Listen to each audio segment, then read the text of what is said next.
Terletak di jantung Kecamatan Armajaya, Kabupaten Bengkulu Utara, terbentang sebuah wilayah yang tak hanya kaya akan warna alam, tapi juga kaya akan warna kehidupan. Inilah Desa Sumber Agung. Sebuah tempat di mana langkah kaki disambut dengan senyum ramah, dan sejauh mata memandang, hamparan hijau menjadi saksi bisu geliat ekonomi masyarakatnya. Jumlah penduduk yang terdiri lebih dari 1.650 jiwa, dengan pemeluk dua agama besar yaitu Islam dan Hindu, menjadikan Sumber Agung sebagai potret kecil Indonesia.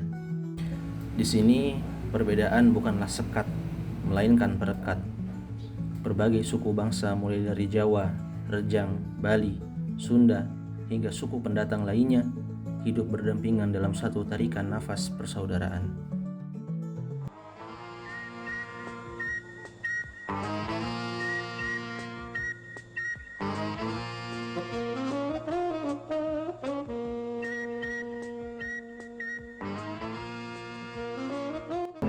Pak.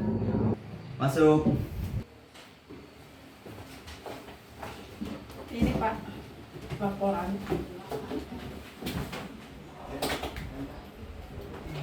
Assalamualaikum Pak Kades dan Bu Sekdes. Ya. Maaf ganggu waktunya sedikit ini. Permisi Pak Kades, untuk kegiatan Sekdes sudah saya import sesuai dengan rencana. Tapi Pak, pembangunan fisik yang di Dusun 5 loh belum dikerjakan. Emang sih kalau di Siskwidesnya mungkin si Kadek sudah menginput semua sesuai sama yang di lab. Tapi kan kenyataannya di lapangan belum Pak.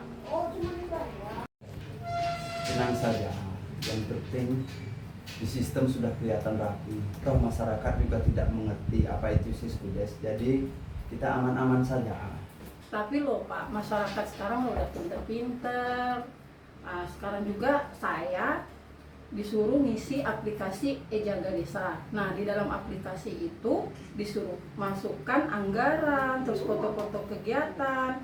Kalau misalkan kegiatannya belum dilaksanain, terus saya mau laporkan ke aplikasi e-Jaga kayak mana Pak? Kalau saya tidak masukkan, nanti dari kejaksaan menindaklanjuti.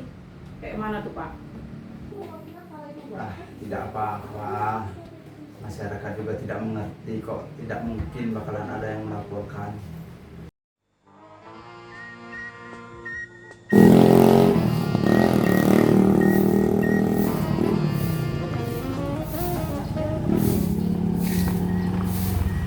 Woi yuk, lagi ngapo yuk, lagi ngapo.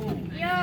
Yuk, itu nah kabarnya dana desa itu lah cair pembangunan proyek jalan di Dusun Limo itu nah. Cuman sudah dilaporkan katanya lah selesai. Cuman kalau kita nengok di situ udah ada yuk.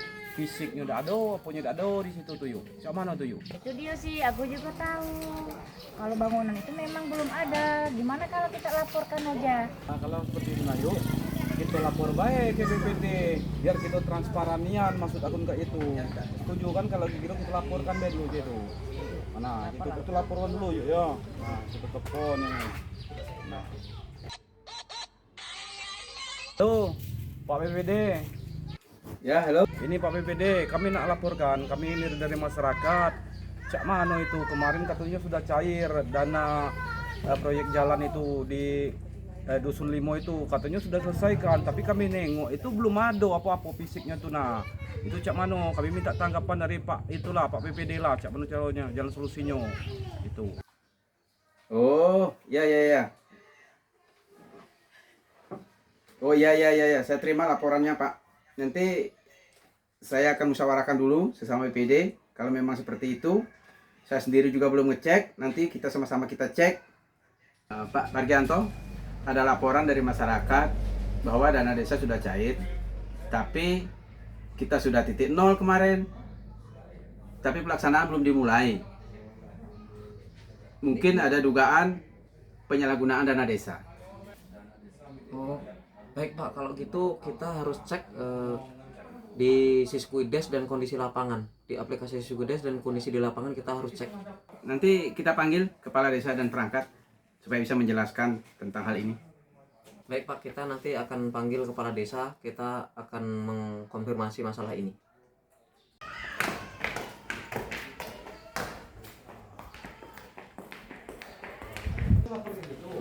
Om Swastiastu, Pak Kade, selamat siang. Selamat siang. Apa kabarnya? Sehat Om Teh? Iya. Sehat Dek? Ya, terima kasih. Ini Pak Kade, laporan Siskuides menyebutkan proyek sudah selesai, tapi kenyataan saya cek di lapangan beserta kawan belum ada. Bagaimana itu? Baiklah Pak Putra, kebetulan nanti kita ada musyawarah, kita sampaikan pada saat musyawarah aja ya, biar sama-sama enak kita menyampaikannya. Gini Pak Putra dan rekan-rekan, menyambung masalah tadi itu, kebetulan karena saya sebagai bawahan data tersebut atas perintah, maka dari itu saya laksanakan. Kemarin tuh sudah saya ingatkan juga Pak, tapi tidak didengarkan. Untuk Bapak BPD dan rekan-rekan, mohon maaf saya hilaf, saya telah menyalahgunakan kekuasaan saya. Teknologi itu bukan musuh Pak, itu alat untuk kejujuran Pak. Justru aplikasi Siskuides dan Ejaga itu dibuat untuk menjaga hal-hal yang seperti ini. Dana desa itu milik rakyat Pak, jadi harus dikelola dengan amanah. Saya menyesal menyalahgunakan kepercayaan masyarakat dan saya siap untuk bertanggung jawab sebagaimana mestinya. Segala potensi besar yang dimiliki Desa Sumber Agung, mulai dari infrastruktur pertanian hingga pemberdayaan peternak, tak lepas dari pengelolaan dana desa yang tepat sasaran. Di era digital ini, Desa Sumber Agung berkomitmen penuh pada prinsip transparansi dan akuntabilitas. Untuk memastikan setiap rupiah dana desa memberikan manfaat nyata bagi masyarakat, pengawasan ketat dilakukan dengan aplikasi Jaga Desa. Inovasi ini menjadi jembatan informasi antara pemerintah desa, kejaksaan, dan masyarakat. Dengan aplikasi Jaga Desa, seluruh rencana pembangunan dan realisasi anggaran dapat dipantau secara terbuka. Hal ini bukan hanya soal administrasi, tapi tentang menjaga amanah dan memastikan pembangunan di Sumber Agung berjalan tanpa penyimpangan demi kesejahteraan seluruh warganya. Dengan semangat gotong royong, keberagaman yang terjaga, dan tata kelola keuangan yang transparan dengan pengawasan Jaga Desa, Sumber Agung terus bergerak maju. Sumber Agung bukan sekedar tempat tinggal, ia adalah sebuah visi tentang desa yang jujur, mandiri, dan bermartabat. Mari bersama kita kawal pembangunan dan jaga desa kita. Desa transparan, desa maju, rakyat sejahtera.